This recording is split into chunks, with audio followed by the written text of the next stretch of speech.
Assalamu alaikum. My name is Hafizat Amina Kawal and I'm here to teach computer science course to the second year students of Rawalpindi board. We have started chapter number 9, that is elements of C. Previously we have covered chapter number 8, that is getting started with C. We have done quite few sessions of chapter number 9. Today we are going to move on and continue with our next session. In the last lecture, we have covered the logical operators. The logical operators are used to evaluate compound conditions. हम logical operators के अंदर compound conditions को check करते हैं. हमारे पास 3 logical operators हैं in C language. Number 1 is and operator, or operator, and the third one is the not operator. तो ये 3 ऑपरेटर्स जो हैं, ये 3 लॉजिकल ऑपरेटर्स आपकी सी लैंग्वेज के अंदर एग्जिस्ट करते हैं.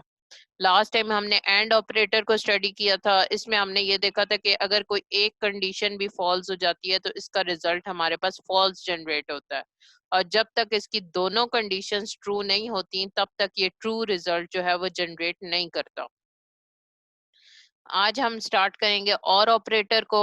और ऑपरेटर जो है उसके अंदर भी हमारे पास 2 कंडीशंस ही हैं. ये जो है हमारे और ऑपरेटर के सिंबल के साथ काम करता है, that is these are double lines.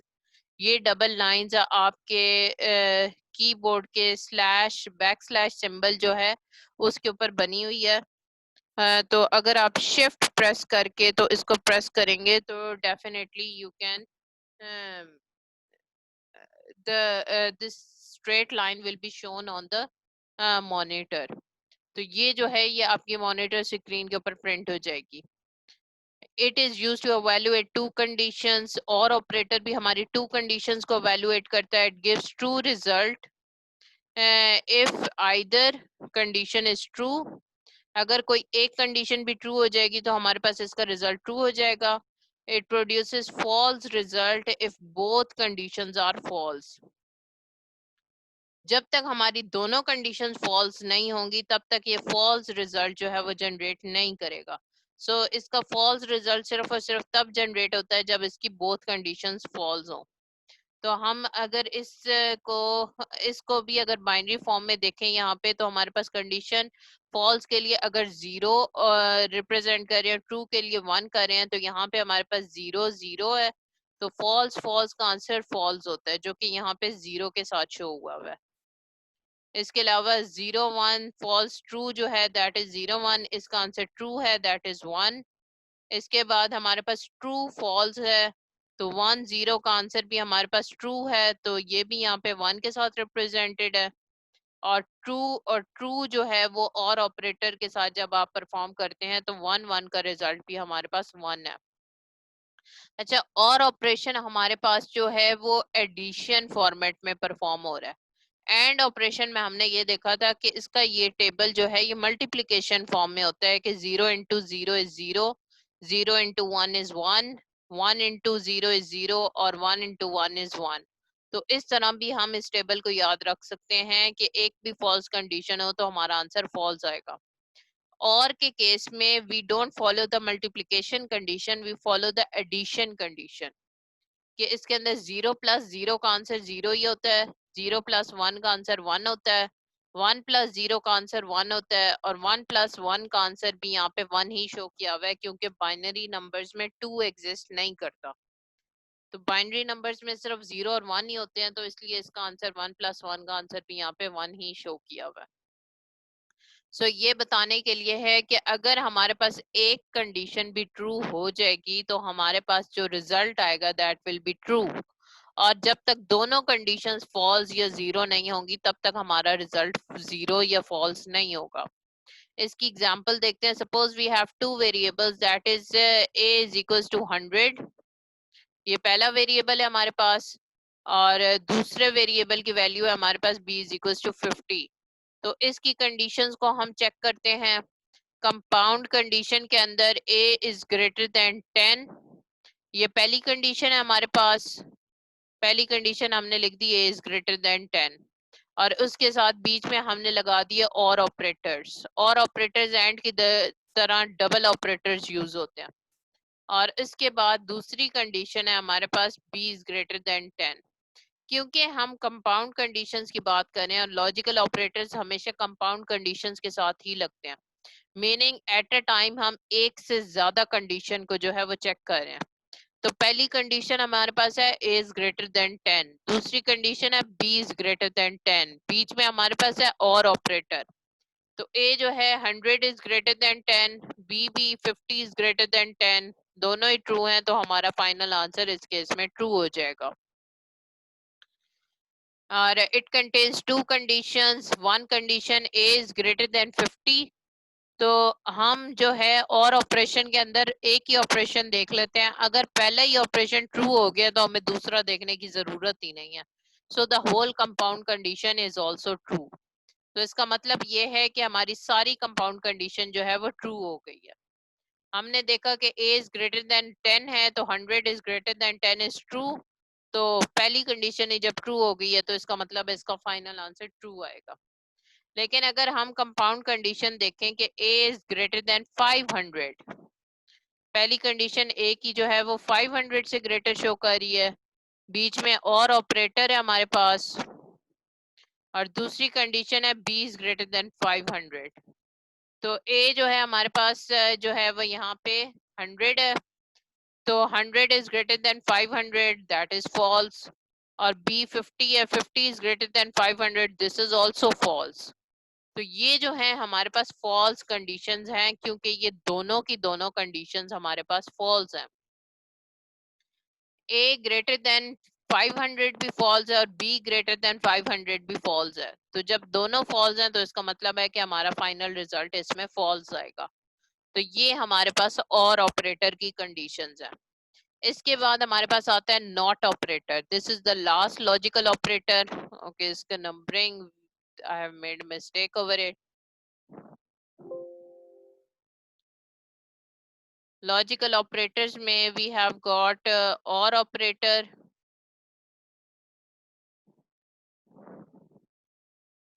This was the second logical operator. And now we have got not operator. This is the third logical operator. So we will see the properties of a not operator. The symbol used for not operator is exclamation mark. This is the not for not operator, we use this exclamation mark symbol.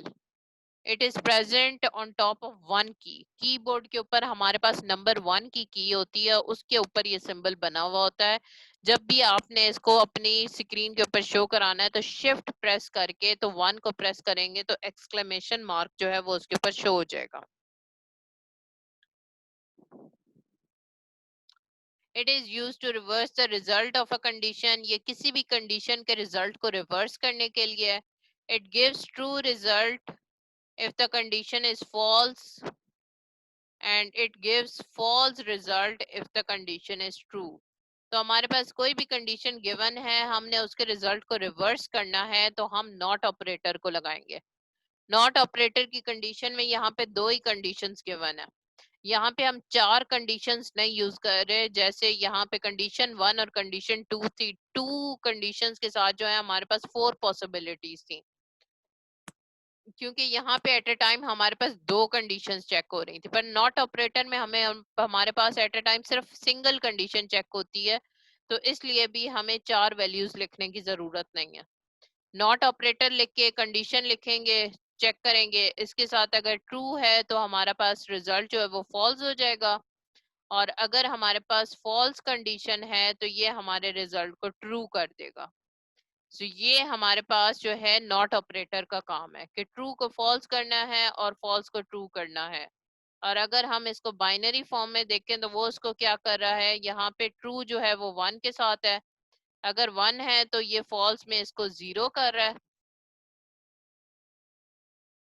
और false में अगर ये 0 given है तो ये उसको reverse करके जो है वो हमारे पास यहाँ पे ट्रू में 1 शो कर रहा है। सो इस तरह ये कंडीशंस जो हैं वो नॉट ऑपरेटर की हमारे पास काम कर रही हैं। इसकी भी एग्जांपल देख लेते हैं. Suppose we have two variables, a is equal to 100 and b is equal to 50. दो वैल्यूज हमारे पास गिवन है. ऑफ कोर्स ये वैल्यूज फिक्स नहीं है, आप इसकी जगह पे कोई भी वैल्यूज लिख सकते हैं. आप a को 10 कर दें, b को 500 कर दें, b को 750 कर दें, तो कोई भी वैल्यू आप लिख सकते हैं. पर नॉर्मली हम वो वैल्यूज यूज करते हैं जो क्वेश्चन के अंदर गिवन होती हैं. तो क्वेश्चन के अंदर जब वैल्यूज लिखी हुई होती हैं तो हमें वही फॉलो करनी होती है. तो कंडीशन राइटिंग का तरीका क्या है? a equals equals b. तो a इक्विवेलेंट टू b जो है हम इसके अंदर शो करेंगे और साथ में इसके नॉट ऑपरेटर लगाएंगे. The condition is true. ये कंडीशन हमारे पास ट्रू कैसे है? क्योंकि a 100 है और b 50 है. a और b जो है वो आपस में इक्वल नहीं है, तो इसलिए हमने साथ में नॉट ऑपरेटर लगाया, तो ये ट्रू हो गया. अगर नॉट ऑपरेटर ना लगाते तो फिर ये फॉल्स हो जाता है. The result of a equal b, meaning हम a को b के इक्विवेलेंट कर रहे हैं, तो इसका जो रिजल्ट है that is actually false. But not operator converts it into true. तो नॉट ऑपरेटर लगाएंगे तो उससे इसका रिजल्ट जो है वो ट्रू हो जाएगा. The condition a is greater then b. अगर इसको नॉट के साथ लगाएंगे, a हमारे पास 100 है और b हमारे पास 50 है, तो 100 is greater then 50 is actually true. लेकिन जब हमने साथ में नॉट ऑपरेटर लगा दिया है तो ये एक्चुअल में इसको फॉल्स कर देगा. एक्चुअल कंडीशन जो हमारे पास है that is a greater than b. तो वो एक्चुअल में जो है a is actually greater than b, तो ये हमारे पास ट्रू कंडीशन है. बट नॉट ऑपरेटर जो है वो कन्वर्ट करके उसको फॉल्स कर देगा. तो इस तरह हमने देखा है कि अगर ओरिजिनल फॉल्स कंडीशन है तो नॉट ऑपरेटर से वो ट्रू हो जाएगी, और अगर ओरिजिनल ट्रू कंडीशन है तो नॉट ऑपरेटर से वो फॉल्स हो जाएगी. तो ये इस तरह जो है नॉट ऑपरेटर हमारे पास काम करता है. इसके बाद हमारे पास आता है ऑपरेटर प्रेसिडेंस. ऑपरेटर प्रेसिडेंस क्या करता है? The order in which different types of operators in an expression are evaluated is known as operator precedence. हम एक स्पेसिफिक ऑर्डर फॉलो करते हैं जिसके थ्रू हम सारे के सारे ऑपरेटर्स को इन एन एक्सप्रेशन जो है वो एवेल्युएट करते हैं. ऑपरेटर्स इन एन एक्सप्रेशन के अंदर एवेल्युएशन जो है वो हमारे पास जो ऑर्डर फॉलो होता है that is known as operator precedence. It is also known as hierarchy of operators. Hierarchy of operators का होने का मतलब ये है कि हम कौन से ऑपरेटर्स जो हैं उनको जो है प्रायोरिटी दे रहे हैं, कि ये ऑपरेटर्स पहले सॉल्व होने चाहिए और कौन से ऑपरेटर्स जो हैं वो बाद में सॉल्व होने चाहिए. तो ये हमारे पास हायरार्की ऑफ ऑपरेटर्स आ जाती है. Each operator has its own precedence level. ये अभी हम प्रेसिडेंस लेवल को देखेंगे कि प्रेसिडेंस लेवल हमारे पास क्या होता है, उसको भी हम इसके अंदर स्टडी करेंगे. If an expression contains different types of operators, the operators with higher precedence are evaluated before the operators with lower precedence. So जिन ऑपरेटर्स की हमारे पास हाई प्रेसिडेंस होगी या हाई प्रायोरिटी होगी, हम उन ऑपरेटर्स को पहले सॉल्व करेंगे इन एन एक्सप्रेशन, और जिनकी लो प्रायोरिटी होगी वो हम बाद में सॉल्व करेंगे. तो हाई प्रेसिडेंस वाले जो ऑपरेटर्स हैं वो पहले सॉल्व होंगे और लो प्रेसिडेंस वाले जो हैं वो बाद में सॉल्व होंगे. So इसका ऑर्डर क्या है? The order of precedence in C language is as follows. Any expression given in parentheses is evaluated first. सबसे पहली कंडीशन जो कि इवन मैथ में भी कंसिडर होती है वो यही है कि पैरेंथीसिस की वैल्यू को सबसे पहले जो है वो सॉल्व किया जाए. पैरेंथीसिस क्या है हमारे पास? Those are brackets. कोई भी कर्ली ब्रैकेट्स हो गई, वो हमारी जो वैल्यू ब्रैकेट के अंदर गिवन होगी हम उसको सबसे पहले सॉल्व करेंगे. सेकंड में हमारे पास आ जाता है multiplication and division operators are evaluated. सबसे पहले ब्रैकेट वाली चीजों को सॉल्व करना है, उसके बाद मल्टीप्लिकेशन या डिवीजन के केसेस को सॉल्व करना. वो दोनों की वैल्यूज जहां पे भी आएंगी, अगर मल्टीप्लिकेशन और डिवीजन दोनों आ रही है तो दोनों को पहले सॉल्व कर दें. इसके बाद हम प्लस और माइनस साइन को सॉल्व करते हैं.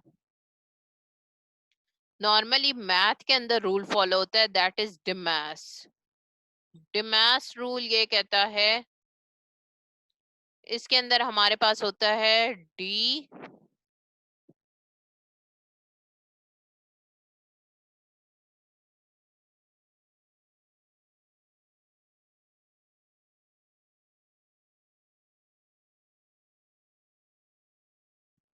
ये मैथ का रूल होता है हमारे पास। इसमें होता है division, multiplication, addition and subtraction. कि जब एक एक्सप्रेशन में वैल्यू सॉल्व करनी है तो सबसे पहले डिवीजन को सॉल्व करें, फिर मल्टीप्लिकेशन को सॉल्व करें, फिर एडिशन को सॉल्व करें और फिर सब्ट्रैक्शन को सॉल्व करें। लेकिन सी लैंग्वेज के केस में हम जो है डिवीजन और मल्टीप्लिकेशन एक ही लेवल पे सॉल्व करते हैं और एडिशन और सब्ट्रैक्शन एक ही लेवल पे सॉल्व करते हैं। बस इतना डिफरेंस है कि डिवीजन और मल्टीप्लिकेशन जो है ये पहले सॉल्व होती है और जो एडिशन और सब्ट्रैक्शन है वो नीचे वाले लेवल पे सॉल्व होती है। तो यहाँ पे बस ये इनके अंदर डिफरेंस यहाँ पे मौजूद है। इसमें कोई फिक्स नहीं है कि पहले डिवीजन करनी है या पहले मल्टीप्लिकेशन करनी है। अगर दोनों एक साथ गिवन है तो दोनों को एक साथ सॉल्व करते हैं। सेम केस एडिशन और सब्ट्रैक्शन में भी है। In case of parenthesis, within parenthesis, the expression of the inner parenthesis will be evaluated first. अगर parenthesis या brackets के अंदर कोई भी expression given है, चाहे वो addition है या subtraction है और बाहर multiplication given है, तो आप पहले अंदर वाले expression को solve करेंगे। तो चाहे अंदर आपके पास एडिशन परफॉर्म हो रही है या सब्ट्रैक्शन परफॉर्म हो रही है तो आप अंदर वाला काम ही पहले करेंगे। तो हमेशा पैरेंथेसिस या ब्रैकेट्स वाली चीजों को पहले एवेलुएट करना। The table shows that not operator has highest priority. अभी हम इसके टेबल को भी देखते हैं। नॉट ऑपरेटर हमेशा टॉप प्रायोरिटी पे होता है। It is a unary operator. The assignment operator has a lowest priority. जो असाइनमेंट ऑपरेटर है वो सबसे लोएस्ट लेवल पे है। This is our operators precedence. ये टॉप पे जो है this has the highest precedence level और जो बॉटम पे है it has got the lowest precedence level. C language के अंदर आपको ये प्रेसिडेंस ऑफ ऑपरेटर्स पता होनी चाहिए कि सबसे टॉप पे नॉट ऑपरेटर है। अगर किसी भी एक्सप्रेशन में नॉट ऑपरेटर आ रहा है तो सबसे पहले इसको सॉल्व करें। इसके बाद हमारे पास है मल्टीप्लिकेशन। मल्टीप्लिकेशन का साइन है, डिवीजन का साइन है और ये मॉड्यूलस का साइन है। तो ये सेकंड नंबर पे आते हैं। तो नॉट ऑपरेटर सॉल्व करने के बाद अगर मल्टीप्लिकेशन है, डिवीजन है, मॉड्यूलस है तो इनको फिर सॉल्व करें। इसके बाद हमारे पास आता है एडिशन और सब्ट्रैक्शन। इसके बाद अगर एडिशन का कोई साइन है या सब्ट्रैक्शन का कोई साइन है तो फिर इसको सॉल्व करें। इसके बाद हमारे पास आते हैं less than equals to, greater than और ग्रेटर देन इक्वल्स टू। तो ये जो है उसके बाद जाके सॉल्व होते हैं। तो ये इनइक्वालिटीज आप प्लस माइनस के बाद सॉल्व करेंगे। इसके बाद हमारे पास डबल इक्वल्स टू का साइन है और नॉट इक्वल्स टू का साइन है। अच्छा, नॉट सिंपल एक्सप्रेशन के साथ होगा तो उसको पहले सॉल्व करना है, लेकिन अगर नॉट इक्वल्स के साइन के साथ होगा तो वो नीचे जाके सॉल्व हो रहा है। मीनिंग बाकी ऑपरेटर्स पहले सॉल्व होंगे और ये बाद में सॉल्व होगा। तो इक्वल्स टू, इक्विवेलेंट साइन जो डबल इक्वल्स टू का साइन है और नॉट इक्वल्स टू का साइन, ये दोनों जो है एक लेवल पे होंगे। इसके बाद अगर एंड ऑपरेटर आ रहा है तो आप उसको सॉल्व करें। इसके बाद अगर और ऑपरेटर आ रहा है तो उसको सॉल्व करें और सबसे एंड पे जो है वो असाइनमेंट ऑपरेटर को सॉल्व करना है। मतलब एक्सप्रेशन के जो एंड पे होते हैं like C is equals to 10 plus 4 into A plus B, इस तरह की अगर चीजें गिवन है तो सी इक्वल्स टू का जो साइन है वो असाइनमेंट ऑपरेटर के अंदर आता है। तो उसको सबसे एंड पे जाके चेक करते हैं। तो ये हैं हमारे पास सारे ऑपरेटर प्रेसिडेंस लेवल्स। ये सारे याद होने चाहिए हैं क्योंकि इससे आपको पता होता है कि आपने प्रोग्रामिंग लैंग्वेज के अंदर जो है वो सिंप्लीफाई करके इनका आंसर किस तरह करके जनरेट करना है। इसकी एग्जांपल देख लेते हैं। एग्जाम्पल में हमारे पास क्वेश्चन गिवन है that is 10 asterisk 24 divided by 5 minus 2 plus 13। और इसके अंदर ब्रैकेट्स गिवन है। तो अब इसको सॉल्व हम किस तरह करेंगे? सबसे पहले जो इनर मोस्ट ब्रैकेट है उसको सॉल्व करेंगे। तो इनर मोस्ट ब्रैकेट के अंदर हमारे पास आ रहा है 5 माइनस 2। 5 माइनस 2 का जो रिजल्ट है दैट इज एक्चुअली 3। तो 3 रिजल्ट जनरेट होने के बाद जो ब्रैकेट है वो खत्म हो गई है। अब 24 डिवाइडेड बाय 3 करेंगे। तो 24 डिवाइडेड बाय 3 क्योंकि ब्रैकेट के अंदर है तो ये फिर सॉल्व होगा। 5 माइनस 2 इनर मोस्ट ब्रैकेट में था तो उसको सबसे पहले किया सॉल्व, उससे आंसर 3 जनरेट हुआ। अभी भी ये टर्म हमारी ब्रैकेट के अंदर ही है तो 24 डिवाइडेड बाय 3 करेंगे तो इसका आंसर आएगा 8। अब हमारे पास कोई ब्रैकेट नहीं है, एक साइन हमारे पास मल्टीप्लाई का है और एक साइन प्लस का है। ऑपरेटर प्रेसिडेंस लेवल में मल्टीप्लाई का साइन पहले आ रहा है और प्लस का साइन बाद में आ रहा है। तो इस वजह से हम यहाँ पे पहले मल्टीप्लिकेशन को सॉल्व करेंगे। सो ये हमारे पास 10 इंटू 10 मल्टीप्लाई बाय 8, 8 का आंसर हमारे पास 80 आएगा। और लास्ट में हमारे पास प्लस का साइन रह गया तो 80 प्लस 13 इज 93। तो ये इसका फाइनल आंसर जनरेट होगा। यही सारी एक्सप्लेनेशन यहाँ स्टेप 1 2 3 4 के अंदर भी गिवन है कि हम इसको किस तरह सॉल्व करें हैं। सबसे पहले इनर मोस्ट जो ब्रैकेट्स हैं उनको सॉल्व करना है, फिर जो आउटर ब्रैकेट आया फिर उसको सॉल्व करना है, फिर ऑपरेटर प्रेसिडेंस चेक करनी है कि जब कोई भी ब्रैकेट नहीं है तो ऑपरेटर प्रेसिडेंस लेवल कौन सा है, और फिर उसको सॉल्व करके तो उससे जो है फाइनल रिजल्ट जो है अपना जनरेट करना है। इसके बाद हमारे पास आते हैं associativity of operators. The order in which operators of same precedence are evaluated is known as operator associativity. तो ऑपरेटर एसोसिएटिविटी क्या है हमारे पास?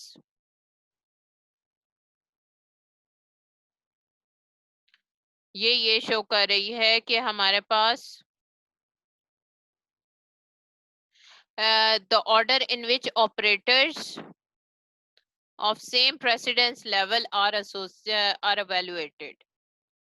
एक ही अगर प्रेसिडेंस लेवल के ऊपर ऑपरेटर्स आ रहे हों तो उनको किस तरह करके सॉल्व करना है तो वो उसको मेंशन किया हुआ है।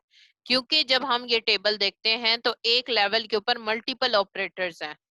ये सेकंड लेवल पे मल्टीप्लाई भी है, डिवाइड भी है, मॉड्यूलस भी है, थर्ड के ऊपर प्लस भी और माइनस भी है। तो अगर इस तरह के मल्टीपल ऑपरेटर्स एक साथ आ जाएं तो उनको किस तरह करके सॉल्व करना है ये एसोसिएटिविटी ऑफ ऑपरेटर्स बताएगा। If an expression contains some operators that have same precedence level, the expression is evaluated either left to right or right to left. अगर आपके पास सेम प्रेसिडेंस लेवल के ऑपरेटर्स आ रहे हैं तो फिर उनको सॉल्व करने के लिए आइदर हम जो है लेफ्ट टू राइट फॉलो करते हैं या राइट टू लेफ्ट फॉलो करते हैं। तो इसके अंदर हम देख लेते हैं कि किस तरह करके सी लैंग्वेज के ऑपरेटर्स जो हैं वो एसोसिएटिविटी शो करते हैं। इसके अंदर सबसे पहले हमारे पास ब्रैकेट्स आ जाती हैं। ब्रैकेट सॉल्व करने हैं, प्लस प्लस जो है वो पोस्ट फिक्स इंक्रीमेंट और minus minus post fix decrement. ये सारे जो एसोसिएटिविटी हैं ये लेफ्ट टू राइट सॉल्व होते हैं। कि पहले अगर ब्रैकेट आ रही है और प्लस प्लस साइन आ रहा है, माइनस माइनस साइन आ रहा है, तो इसमें जो है हम लेफ्ट टू राइट जो है इसको सॉल्व करेंगे। इसके बाद हमारे पास आ गया प्लस यूनरी ऑपरेटर है, minus unary operator, plus plus prefix और माइनस माइनस प्रीफिक्स। अगर पोस्ट फिक्स वाले आ रहे हैं तो उनका प्रेसिडेंस चेंज है और अगर प्री फिक्स आ रहे हैं तो उनका प्रेसिडेंस चेंज है। तो ये भी हमारे पास लेफ्ट टू राइट ऑपरेट होते हैं। मल्टीप्लाई आ रहा हो, हमारे पास डिवीजन आ रही हो या फिर मॉड्यूलस आ रहा हो एक ही लाइन के ऊपर, तो उसको भी हम लेफ्ट टू राइट सॉल्व करेंगे। अभी हम इसकी एग्जांपल भी देखेंगे कि हम इसको लेफ्ट टू राइट कैसे सॉल्व करते हैं। इसके अलावा हमारे पास प्लस का साइन है, माइनस का साइन है, वो भी अगर एक ही लाइन के ऊपर आ रहा है तो वो भी हम लेफ्ट टू राइट ही सॉल्व करेंगे। जो हमारे पास लास्ट चीज है that is equals to sign या प्लस इक्वल्स टू या माइनस इक्वल्स टू या स्टेरिक इक्वल्स टू जो कि मल्टीप्लिकेशन के लिए है, या डिवीजन इक्वल्स टू। ये जो है ये हमारे पास राइट टू लेफ्ट सॉल्व होता है। सिर्फ ये लास्ट वाला केस ऐसा है जिसमें हम राइट टू लेफ्ट करते हैं, वरना हम सारों में लेफ्ट टू राइट ही सॉल्व करते हैं। इसको आगे देख लेते हैं। हमारे पास एग्जाम्पल है यहाँ पे 10 asterisk 24 minus divided by 5 minus 2 plus 13। अब यहाँ पे कोई भी ब्रैकेट नहीं गिवन, तो इसको हम किस तरह सॉल्व करेंगे? मल्टीप्लिकेशन भी है हमारे पास और डिवीजन भी है, दोनों ऑपरेटर्स आ गए। तो इनको सॉल्व हम कैसे करेंगे? मल्टीप्लिकेशन और डिवीजन के केस में we have to solve from left to right. तो लेफ्ट टू राइट पे देखें तो पहले मल्टीप्लिकेशन आ रही है, तो पहले मल्टीप्लिकेशन को सॉल्व करेंगे। अगर राइट टू लेफ्ट होता तो फिर हम इधर से देखना शुरू करते और फिर वो डिवीजन पहले आ रही थी। लेकिन क्योंकि हम लेफ्ट टू राइट फॉलो करते हैं तो हम पहले मल्टीप्लिकेशन करेंगे। These expression will be evaluated from left to right. Similarly, the two operators plus and minus also have equal precedence. तो प्लस और माइनस की भी इक्वल प्रेसिडेंस है, प्लस और माइनस भी जो है वो लेफ्ट टू राइट ही सॉल्व हो रहे हैं, तो वो भी हम लेफ्ट टू राइट ही सॉल्व करेंगे। तो इसके अंदर हम देख लेते हैं कि ये कैसे करके सॉल्व हो रहा है। सबसे पहले 10 मल्टीप्लाई बाय 24 करेंगे, तो इसका आंसर जो है हमारे पास 240 आएगा। 240 को फिर डिवाइडेड बाय 5 करेंगे, क्योंकि डिवीजन इसके साथ ही आ रही है। अगर डिवीजन यहाँ एंड पे आ रही होती तो हम पहले ये एंड वाली टर्म को करते हैं, क्योंकि प्लस माइनस जो है वो नीचे वाले प्रेसिडेंस लेवल पे है। तो यहाँ पे क्योंकि मल्टीप्लाई और डिवीजन एक ही प्रेसिडेंस लेवल पे हैं, तो हम लेफ्ट टू राइट स्टार्ट करें। पहले हमने मल्टीप्लाई किया 10 इंटू 24 जो कि 240 आंसर आया, फिर इसको डिवाइडेड बाय 5 किया, तो ये इसका आंसर हमारे पास 48 आ गया। इसके बाद प्लस और माइनस के साइन है वो भी सेम लेवल पे ही हैं, तो उनको भी हम लेफ्ट टू राइट ही सॉल्व करेंगे। तो ये 48 माइनस 2 आ जाएगा। तो 48 माइनस 2 का आंसर जो है दैट इज 46, और 46 प्लस 13 का आंसर जो है वो हमारे पास फाइनल 59 जनरेट करेगा। इसमें एक चीज हमारे पास क्लियर हो गई है कि अगर हमारे पास ब्रैकेट्स होंगी तो इसका आंसर कंप्लीटली डिफरेंट जनरेट होगा, और अगर ब्रैकेट्स नहीं होंगी तो ये ऑपरेटर प्रेसिडेंस लेवल को चेक करते हुए उसको left to right operator associativity के साथ मूव करेगा, और उसका आंसर फिर हमारे पास डिफरेंट जनरेट होगा। अगर यहाँ पे हम मैथ का डिमास रूल अप्लाई करते तो वो भी हमारे पास डिफरेंट आंसर जनरेट करता, लेकिन हमारे सी लैंग्वेज में हम ऑपरेटर एसोसिएटिविटी के साथ काम करते हैं, तो उसका आंसर इस तरह करके हमारे पास जनरेट होता है। Okay, that is it for today's session. In case of any queries, you can left it in the comment section below. Do subscribe the channel and also click on the notification icon. Thank you for listening. Allah Hafiz.